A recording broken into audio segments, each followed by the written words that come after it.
Hi, my name is Paweł and I'm an improviser. I'm quite sure that many of you improvise a lot. You have to make up reasons why didn't you do your job, or you have to get somehow sick leave because your regular leave is over. Well, the improvisation I'm doing is a bit different. I want to tell you about improv, meaning creating stories together on the stage, but without a director, a script, a scenography. This is a type of a theater, but I like to call it team writing. It's also an art form that follows certain principles. But most of all, I strongly believe it is a set of guidelines that help in life. The word together is essential here.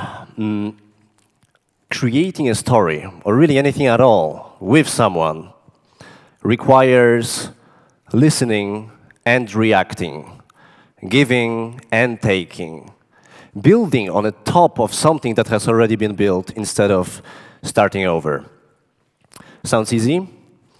But I know for a fact that when there is panic, when there's stress, lack of trust, some people go for two strategies. They either take control or withdraw. And in improv, we know that it's the beginning of the end.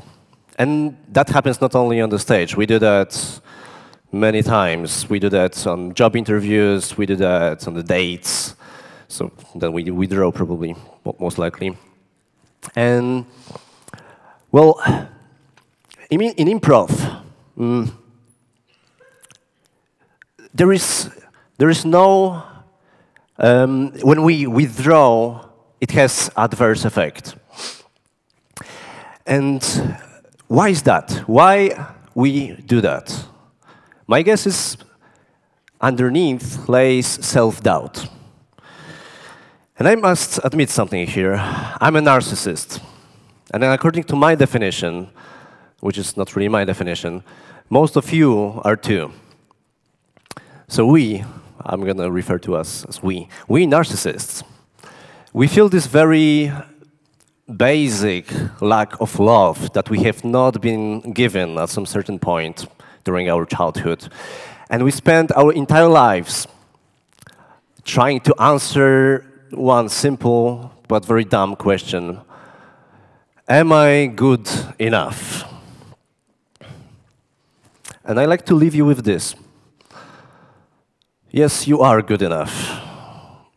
And that's the short answer. The long answer is, you are enough to be accepted, to be important, to be funny, to be loved.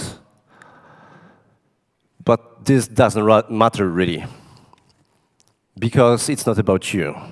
It's about the other person. In improv, we say, make the other person look good. If two improvisers go on the stage with this attitude, they create story, they create a scene, they create something that is very enjoyable for them to play and very good for the audience to watch. Imagine now going with this mindset to a job interview or a date. And trust me, in both cases, you're getting laid. So, when you accept that you are good enough, and it's not about you because it's all about the other person, you can make another step forward. And this is called willingness to fail, as the title of my speech. It is the ultimate way, in my opinion, of unlocking your inborn imagination, creativity, wits, smarts, you call it. Some backstory.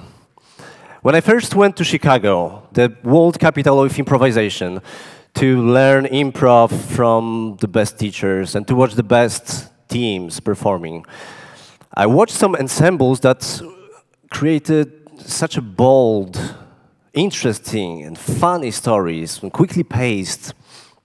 I asked one of the prominent instructors, how do they do that? How can they come up with such brilliant lines of dialogue in such a stressful situation? How can they be so calm, yet so present on the stage in front of so many people? And she said to me something that was jaw-dropping. She said, quote, "They made fools from themselves so many times in front of their families, friends, co-workers, random people, that they don't really care anymore," end quote. And this is not negligence. This is not indifference. This is the key to unlock what's great about you. What blocks us very often is that we try to be the smartest, we try to be best, we try to be great.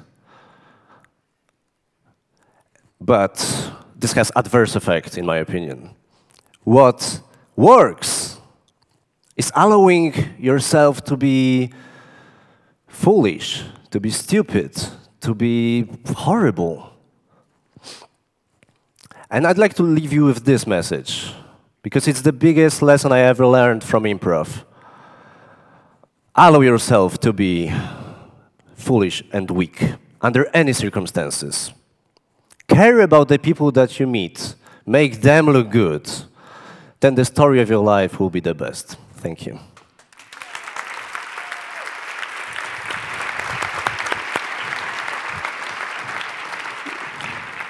You did an excellent job standing in for your twin brother, Piotr. Oh, yeah, I did. But then you're into improvisation, so... Yeah. No, seriously, Marina Abramovich at TED, which incidentally is going on right now.